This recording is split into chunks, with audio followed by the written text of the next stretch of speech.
नवीद एक delivery boy है जो जहां आरा के राजों से बखूबी वाकिफ है। इसीलिए वो ना इससे डरता है और ना ही दबाव में आता है, बल्कि खुद जहां आरा इससे खौफजदा रहती है। वो इसे मिलने बुलाती है, मगर नवीद साफ इनकार कर देता है। अगले दिन जहां आरा जुनैद के साथ फिल्म देखने जाती है, जहां दोनों के दरमियान हद से ज्यादा रोमानवी मनाजिर देखने को मिलते हैं। जुनैद खुलकर अपनी नीयत जाहिर करता है और जहां आरा उसे मजीद शह दे। जुनैद अपनी ठरक जहां आरा के आगे निकालता है और जहां आरा उसकी ठरक को मजीद हवा देती है और खुद भी खुश होती है।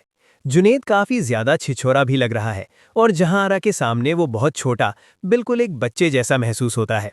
अली अंसारी का फेस भी बच्चों जैसा है, जबकि जहां आरा उसके मुकाबले में एक खासी मैच्योर औरत लगती है। जुनैद को न मायरा की फिक्र है और ना ही अपने टूटते हुए घर की। वो तो जहां आरा की बाहों में ही खुश नजर आ रहा है। देखा जाए तो जुनैद के घर के उजड़ने की असल वजह जहां आरा कम और मायरा और उसकी माँ ज्यादा लगती हैं। जिस तरह मायरा की माँ उसे गलत सलत मशवरे देती है और हर गलत बात पर उसकी सपोर्ट करती है, उसके बाद तलाक तो होनी ही थी। फिर शाहजहान जहां आरा की जिंदगी में आएगा।